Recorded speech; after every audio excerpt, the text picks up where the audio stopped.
इस एक्सप्लेनर में हम एक बेहद ही दिलचस्प और विरोधाभासी तत्व के बारे में बात करने वाले हैं। नेप्ट्यूनियम। ये एक ऐसा तत्व है जो अपने भीतर विज्ञान के कुछ सबसे गहरे रहस्य और मानवता के लिए सबसे बड़े खतरे समेटे हुए है। जरा इस अजीब सी बात पर गौर करें। मानवता की सबसे बड़ी और लाखों सालों तक चलने वाली रेडियोधर्मी कचरे की समस्या और हमारे सुदूर अंतरिक्ष यानों के बीच आखिर क्या संबंध हो सकता है। खैर, आज हम इसी दिलचस्प पहेली को सुलझाने वाले हैं और देखेंगे कि कैसे पृथ्वी का सबसे खतरनाक पदार्थ ब्रह्मांड की खोज के लिए एकदम जरूरी बन जाता है। लेकिन इस कहानी की शुरुआत कहाँ से होती है? इसके लिए हमें पीरियोडिक टेबल में यूरेनियम से आगे यानी तत्व 93 की ओर देखना होगा।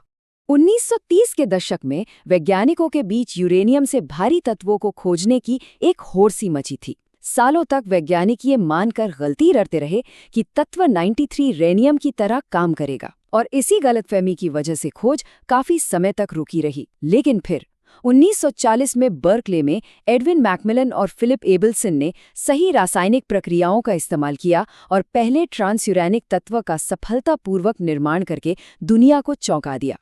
इस तत्व के रहस्य को सच में समझने के लिए हमें नेप्ट्यूनियम परमाणु के एकदम अंदर झांकना होगा और इसके जटिल रसायन को समझना होगा।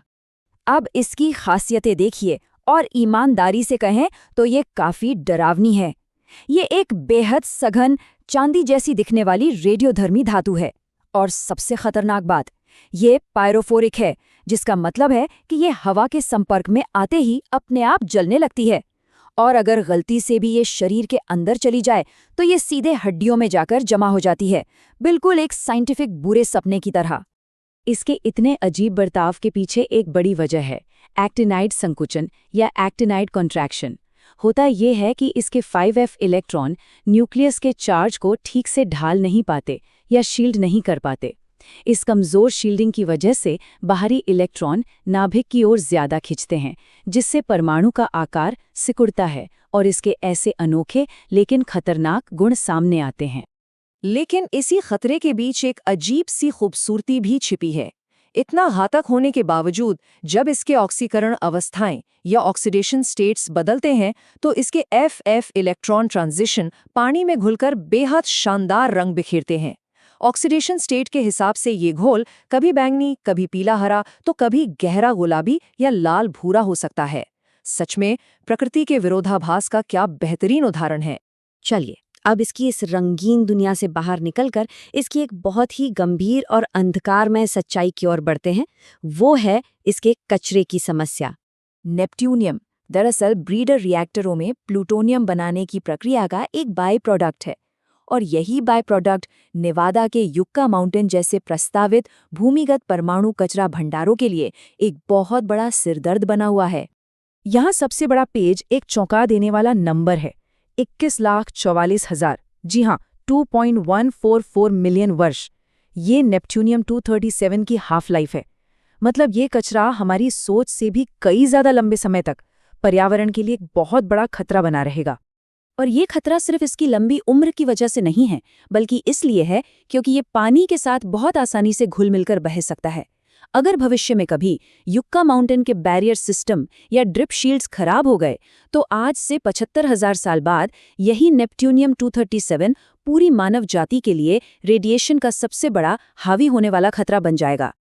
ये सब सुनकर थोड़ा डर लगना लाजमी है, लेकिन अच्छी बात यह है कि बर्कले लैब के कुछ बहुत ही शानदार शोधकर्ता चुपचाप हाथ पर हाथ धरे नहीं बैठे हैं। वे इस मंडराते हुए पर्यावरणीय खतरे का पक्का समाधान निकालने में पूरी तरह से जुटे हुए हैं। उनका मुख्य फोकस इस बात पर है कि आखिर परमाणु कचरे के इस पूरे ढेर से इस खतरनाक नेप्ट्यूनियम को सुरक्षित रूप से बाहर कैसे निकाला जाए। इस प्रक्रिया को पार्टीशनिंग और ट्रांसम्यूटेशन कहते हैं। इसमें 2 मुख्य कदम हैं। पहला, एकदम सटीक और मजबूत बाइंडिंग एजेंट्स का इस्तेमाल करके नेप्ट्यूनियम जैसे एक्टिनाइड्स को बाकी कचरे से अलग करना, और दूसरा, उन अलग किए गए एक्टिनाइड्स को रिएक्टर या एक्सेलरेटर में डालकर स्थिर या कम से कम छोटे जीवन वाले आइसोटोप्स में बदल देना। सुनने में आसान लगता है, लेकिन असल में उस सही बाइंडिंग एजेंट को खोजना एक बहुत बड़ी चुनौती थी। और इस चुनौती को पार करने के लिए बर्कले लैब ने अपने एडवांस्ड लाइट सोर्स का इस्तेमाल किया। उन्होंने एक इलेक्ट्रॉन सिंक्रोट्रॉन का उपयोग किया, जो इलेक्ट्रॉनों को लगभग 2 बिलियन इलेक्ट्रॉन वोल्ट तक एक्सेलरेट करता है।